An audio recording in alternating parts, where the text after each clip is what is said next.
Hello दोस्तों, GK master पर आप सभी का स्वागत है। उम्मीद करता हूँ कि सभी स्वस्थ होंगे और बेहतरीन तरीके से अपनी पढ़ाई कर रहे होंगे। 11 जुलाई 2023 की करंट अफेयर की रिवीजन क्लास शुरू करें दोस्तों। उससे पहले मैं आपको बता दूं कि अगर आप लोगों को इसकी पीडीएफ फाइल चाहिए तो वो आपको टेलीग्राम चैनल पर डाल दी जाती है, जबकि चैनल को सब्सक्राइब जरूर कर लेनी है जो भी न्यू कैंडिडेट हैं दोस्तों। तो चलिए शुरू करते हैं। पहला क्वेश्चन देखते हैं। हाल ही में किस देश में उबिनास ज्वालामुखी जो है इसके विस्फोट के कारण से आपातकाल लगा दिया दोस्तों। तो किस देश में उबिनास ज्वालामुखी जो है इसका विस्फोट हुआ है जिसके कारण से वहाँ पर आपातकाल की घोषणा करनी पड़ी दोस्तों। तो वो पेरू देश हो जाएगा। पेरू देश में इसका विस्फोट हुआ है दोस्तों। कितने दिनों के लिए आपातकाल लगाया है आपसे पूछ लिया जाए तो 60 दिन के लिए आपातकाल की घोषणा की गई है दोस्तों। और ये जो स्थान पड़ता है ये किस में पड़ता है तो रिंग्स ऑफ फायर अग्नि विलय में स्थित है दोस्तों। और ये प्रशांत महासागर में स्थित है। और सबसे ज़्यादा भूकंप या फिर ज्वालामुखी जो है दोस्तों वो रिंग ऑफ फायर में ही होते हैं। और इसके अलावा बात करें टिटिकाका जो झील है दोस्तों वो कहाँ पर पड़ती है तो ये पेरू जो देश है इसकी सीमा जो बोलाविया की साइड लगती है इन दोनों देशों के बीच में ही पड़ती है दोस्तों। और आटाकामा मरुस्थल की अगर हम बात करें तो ये भी पेरू के साथ सीमा लगती है, चिली की उस साइड पड़ती है। यानी कि पेरू और चिली के बीच में आटाकामा मरुस्थल पड़ता है, जबकि पेरू और बोलाविया के सीमा पर टिटिकाका झील पड़ती है दोस्तों। इसके अलावा एक्स्ट्रा फैक्ट की अगर हम बात करें तो जो स्ट्राम्बोली जो है ज्वालामुखी है वो कहाँ पर है, ये स्ट्राम्बोली ज्वालामुखी भूमध्य सागर में पड़ता है दोस्तों। और इसको भूमध्य सागर का प्रकाश स्तंभ भी कहा जाता है। एक्वेरिन जो अभ्यास है किन देशों के बीच में होता है, एकता और एक्वेरिन दोनों ही भारत और मालदीव के बीच में आयोजित किए जाते हैं। और विपर्जोय जो चक्रवात था दोस्तों अभी हाल ही में आया था, ये जो बांग्लादेश ने इसका नामकरण किया गया था। और विपर्जोय का अर्थ क्या था, विपत्ति या फिर आपदा। एटना विसुएस दोनों की बात करें तो ये इटली में स्थित ज्वालामुखी है, जबकि कोटोपैक्सी की अगर हम बात करें दोस्तों तो ये इक्वाडोर में स्थित है। मोरापी का और सिनाबुंग जो है ये और क्राकातोआ तीनों ही ज्वालामुखी मोरापी, सिनाबुंग और क्राकातोआ तीनों ही कहाँ पर स्थित है दोस्तों तो ये इंडोनेशिया देश में पड़ते हैं। अगला क्वेश्चन देखते हैं। हाल ही में फर्जी खबर चलाने के कारण से दोस्तों बीबीसी की मीडिया मान्यता किस देश ने रद्द कर दी है। तो हाल ही में फर्जी खबर चलाने के कारण से बीबीसी की मीडिया मान्यता सीरिया देश ने रिजेक्ट कर दी है दोस्तों। इन्होंने वहाँ पर इसको बैन कर दिया है। बीबीसी मीडिया कहाँ का है तो ये इंग्लैंड का है दोस्तों। और इन्होंने कुछ फर्जी खबरें चला दी थी सीरिया के राष्ट्रपति के बारे में, तो इन्होंने उसको वहाँ पर बैन कर दिया है। राष्ट्रपति बशर असद का संबंध जो है अवैध नशीले व्यापार से बताया गया था। इन्होंने यही खबर चलाई थी दोस्तों कि जो सीरिया के राष्ट्रपति हैं बशर असद, इनका संबंध जो है अवैध नशीले व्यापार से है, इसलिए इनको वहाँ पर बैन कर दिया दोस्तों। एक्स्ट्रा फैक्ट की अगर हम बात करें, जो नया संसद भवन बनाया गया था अभी हाल ही में जिनका प्रधानमंत्री नरेंद्र मोदी ने लोकार्पण किया है दोस्तों, तो किस दिन जो है इसका उद्घाटन किया गया था तो 28 मई को किया गया था। और उस दिन वीर सावरकर की जयंती है दोस्तों। अगर बात करें खैबर और फतेह जो मिसाइल है दोस्तों, तो ये दोनों ही मिसाइलों का भी हाल ही में सफल परीक्षण किया गया है। और ये किस देश की हैं तो ये ईरान देश की है दोस्तों। 57वां ज्ञानपीठ पुरस्कार की बात करें किसको दिया गया है तो दामोदर मोजा को दिया गया है। जबकि 56वां की अगर बात करें तो नीलमणि को दिया गया था दोस्तों। आईपीएल 2023 की बात करें तो ये सीएस की टीम ने जीत ली है, जबकि उप विजेता की बात करें तो गुजरात टाइटंस इसकी उप विजेता रही थी। हाल ही में लक्ष्य सेन ने पुरुष एकल वर्ग में कौन सा दूसरा पदक जीता है, दूसरा टूर जो है वो जीता है, दूसरा BWF 500 टूर का खिताब जीता है दोस्तों। तो लक्ष्य सेन ने पुरुष वर्ग एकल वर्ग में दोस्तों कनाडा ओपन जो है ये जीत लिया है। और इसके अलावा बात करें उप विजेता कौन रहे थे तो किसको हरा करके जीता है, ली सी फेंग को हरा करके जीता है, जो कि चाइना के खिलाड़ी है दोस्तों। महिला वर्ग में अगर विजेता की बात करें तो महिला वर्ग की विजेता कौन रही है आप जरूर बताइएगा। अकाने यागाकुची जो है जापान की है, इन्होंने महिला वर्ग में जीता है कनाडा ओपन दोस्तों। अगर एक्स्ट्रा फैक्ट की बात करें, बहुभाषा AI चैटबॉट जुगलबंदी जो है इसको किसने लॉन्च किया है तो AI पर आधारित जुगलबंदी चैटबॉट है, इसको माइक्रोसॉफ्ट ने लॉन्च किया है दोस्तों। इसके अलावा बात करें हैरिस जो पार्क है इसका नाम बदल करके लिटिल इंडिया कर दिया है दोस्तों। तो ये कहाँ पर स्थित है, ये ऑस्ट्रेलिया में स्थित है। तीसरे खेलो इंडिया यूनिवर्सिटी जो गेम है दोस्तों इनका आयोजन कहाँ पर किया गया तो इनका आयोजन यूपी में किया गया था। ये यूनिवर्सिटी वाले हैं दोस्तों, ध्यान रखना, खेलो इंडिया वाले नहीं है, यूनिवर्सिटी के हैं। और ये तीसरे नंबर के थे, वो 5वें नंबर के थे दोस्तों। और इनका आयोजन जो है दोस्तों उत्तर प्रदेश में किया गया है और उनका आयोजन मध्य प्रदेश में किया गया था। इसका पहले स्थान पर पंजाब यूनिवर्सिटी रही थी, शुभंकर जित्तू था, उसमें पहले स्थान पर महाराष्ट्र रहा था। और अंतर्राष्ट्रीय बुकर पुरस्कार की बात करें 2023 किसको दिया गया है, तो जॉर्जी गोस्पिडिनोव को दिया गया है दोस्तों। अगला क्वेश्चन देखते हैं। हाल ही में दुनिया की पहली मानव रोबोट प्रेस कॉन्फ्रेंस जो है इसका आयोजन कहाँ पर किया गया है, तो इसका आयोजन जिनेवा स्विट्जरलैंड में किया गया है दोस्तों। ये दुनिया की पहली मानव और रोबोटों के बीच में प्रेस कॉन्फ्रेंस थी और इनकी थीम क्या रखी गई थी कि मानव और मशीन जो है इनका सहयोग को बढ़ावा देना। और रोबोट्स ने अपने भाषण में यही कहा था कि हम भविष्य में इंसानों के ना तो रोजगार छीनेंगे और ना ही कभी उनके साथ में हम लड़ाई झगड़ा करेंगे दोस्तों। एक्स्ट्रा फैक्ट की अगर हम बात करें, क्वेड शिखर सम्मेलन 2023 जो है ये कहाँ पर किया गया है, तो ये जापान में किया गया है। और क्वेड जो अभ्यास है ये किन देशों के बीच किया जाता है, तो 4 देशों के बीच में आयोजित किया जाता है। ये कौन कौन से, भारत के साथ में, ऑस्ट्रेलिया के साथ में और जापान और अमेरिका दोस्तों। ये चारों मिलकर के इसका आयोजन करते हैं। द्वीपीय राष्ट्र पापुआ न्यू गिनी की यात्रा करने वाला भारत का पहला प्रधानमंत्री कौन बना है, तो वो नरेंद्र मोदी है दोस्तों। अभी हाल ही में नरेंद्र मोदी ने पापुआ न्यू गिनी की यात्रा की थी और ऐसा करने वाले वो पहले भारत के प्रधानमंत्री बन गए हैं।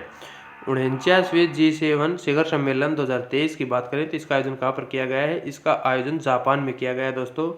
और भारत का 82वां ग्रैंड मास्टर जो है वो किसको बनाया गया है, वो विपल्ला प्रणीत को बनाया गया है दोस्तों। अगला क्वेश्चन देखते हैं। शिक्षा मंत्रालय ने जिला प्रदर्शन स्तर पर सूचकांक 2021-22 की अति उत्तम श्रेणी में कौन सा केंद्र शासित प्रदेश को स्थान दिया है, तो शिक्षा मंत्रालय की जो जिला प्रदर्शन स्तर सूचकांक है 2021-22 के आंकड़ों के हिसाब से इसको जारी किया गया है। तो इसकी जो पहली और सेकंड ग्रेड थी दोस्तों, पहले नंबर पर दक्ष ग्रेड थी और सेकंड नंबर उत्कृष्ट थी। इनमें किसी भी जिले को शामिल नहीं किया गया है। दक्ष में 90% से ऊपर जिनका रिजल्ट था उनको किया गया था, जिसमें इसमें 80 से ऊपर वालों को किया गया था। जो तीसरे नंबर की थी अति उत्तम ग्रेड, इसमें भारत के 3 यूटी को शामिल किया गया था, चंडीगढ़ को, दादर नगर हवेली और दिल्ली को, इन तीनों को इसमें शामिल कर लिया गया था। और बात करें 2020-21 में ये जारी की गई थी दोस्तों, तो इसमें 121 जिले शामिल हुए थे, जबकि 2021-22 में अब आई है कोरोना के बाद में, तो इसमें 51 जिले ही शामिल हैं। अब आप देख लेना कितनी कमी हुई है दोस्तों। अगर एक्स्ट्रा फैक्ट की बात करें आज की, तो एक्स्ट्रा फैक्ट स्वस्थ भारत मिशन सेकंड के तहत 100% ODF प्लस घोषित राज्य कौन सा है, तो वो तेलंगाना है दोस्तों। और चलने का अधिकार लागू करने वाला स्टेट कौन सा है, तो वो पंजाब हो जाएगा। Laureus sportsman of the year की बात करें दोस्तों, तो ये लियोनेल मेसी को दिया गया है पुरुषों में। और महिलाओं की बात करें तो ये सैली फेजर को दिया गया है। 42वां आसियान शिखर सम्मेलन की बात करें दोस्तों, तो ये कहाँ पर आयोजित किया गया है, ये इंडोनेशिया में आयोजित किया गया था। जबकि 41वां यहाँ पर किया गया था वो भारत में किया गया था। इसके अलावा अगला क्वेश्चन देखें। हाल ही में अंत्योदय श्रमिक सुरक्षा योजना प्रारंभ करने वाला पहला राज्य कौन सा बना है, तो अंत्योदय श्रमिक सुरक्षा योजना को प्रारंभ करने वाला पहला राज्य दोस्तों गुजरात बन गया है। और गुजरात में भी ये कहाँ से शुरू की गई है आपसे पूछ लिया जाए तो गुजरात के खेड़ा जिले के नादिया नामक स्थान से इसको शुरुआत की गई है। जबकि वहाँ के प्रधानमंत्री कौन है वर्तमान में, वहाँ के CM कौन है, तो वो भूपेंद्र पटेल है दोस्तों। श्रमिक की मृत्यु होने पर इसमें 10 लाख रुपए तक की बीमा सहायता राशि दी जाएगी। और इसका कुछ प्रीमियम भी है जो जमा करवाया जाएगा। प्रीमियम की 2 राशि हैं जो कि अलग अलग है, उसके हिसाब से ये दी जाएगी दोस्तों। एक्स्ट्रा फैक्ट की बात करें तो पहला मालवाहक जहाज जो है MVITT जो लोयन कहाँ पर भेजा गया था, ये कालावार प्रोजेक्ट था उसके तहत भेजा गया था और ये म्यांमार में भेजा गया था दोस्तों। परमाणु ऊर्जा आयोग के अध्यक्ष किसको बनाया गया, तो AK मोहंती को बनाया गया है। और विश्व प्रेस स्वतंत्रता सूचकांक में अगर बात करें रैंक की बात करें तो 161वीं रही है। महिला समान बचत पत्र जारी करने वाला पहला राज्य कौन सा है दोस्तों, तो कौन सा राज्य नहीं कौन सा बैंक है, तो BIO बैंक है। इसके द्वारा महिला समान बचत पत्र योजना शुरू की गई है दोस्तों। अगला क्वेश्चन देखते हैं। हाल ही में G20 संस्कृत कार्य समूह की तीसरी बैठक का आयोजन कहाँ पर किया गया है, तो G20 की अध्यक्षता की बार भारत के पास में ही है। और इसकी संस्कृति कार्य समूह की जो है इससे पहले 2 बैठक आयोजित की जा चुकी हैं और इसके अलावा ये तीसरी बैठक थी। तो इसका आयोजन हम्पी कर्नाटक में किया गया और इसकी अध्यक्षता किसको दी गई, तो श्री गोविंद मोहन को दी गई थी। इसके अलावा एक्स्ट्रा फैक्ट की बात करें तो मातानी पंछेड़ी जो प्राचीन वस्त्रकला है इसका GI टैग गुजरात को दिया गया है। और 68वें जो फिल्म फेयर अवार्ड हुए हैं 2023 के, इसमें बेस्ट फिल्म जो है वो गंगूबाई काठियावाड़ को दिया गया है। ऑपरेशन कावेरी की बात करें तो इस सूडान में चलाई गई थी दोस्तों। और PSLV C55 की अगर हम बात करते हैं तो इसकी सहायता से सिंगापुर के 2 उपग्रहों को लॉन्च किया गया था, टेलीस्कोप सेकंड और ल्यूमिलाइट 4 उपग्रह को, ये दोनों को इसकी सहायता से भारत की इसरो ने लॉन्च किया था दोस्तों। अगला क्वेश्चन देखते हैं, हाल ही में भारत में सिंधु घाटी का युगन सभ्यता के दौरान लौह युगन सभ्यता के परिणाम जो है प्रमाण कहाँ से प्राप्त हुए हैं, तो वो तमिलनाडु से प्राप्त हुए हैं दोस्तों। यहाँ से लौह युगन जो है कुछ साक्ष्य प्राप्त हुए हैं और तुतीकोरन जिले के शिवकलाई नामक स्थान पर ये तमिलनाडु में प्राप्त हुए हैं। अगर एक्स्ट्रा फैक्ट की हम बात करें आपसे, तो वर्ल्ड बैंक के द्वारा जारी लॉजिस्टिक परफॉर्मेंस इंडेक्स में भारत की बात करें तो कौन सी रही है, तो वो 38वीं रही है दोस्तों। और ल्यूनेक्स इंडेक्स की बात करें दोस्तों, यूनिकॉर्न इंडेक्स की, तो भारत की रैंक 3री रही है। दूसरा लता दीनानाथ मंगेशकर पुरस्कार है वो किसको दिया गया है, तो आशा भोसले को दिया गया है, ये दूसरा वाला है। और पहला जो पिछले साल था वो प्रधानमंत्री नरेंद्र मोदी जी को दिया गया था। फेमिना मिस इंडिया 2023 की अगर बात करें तो ये नंदिना गुप्ता को दिया गया है, जो कि कहाँ की रहने वाली है दोस्तों, ये कोटा की रहने वाली है।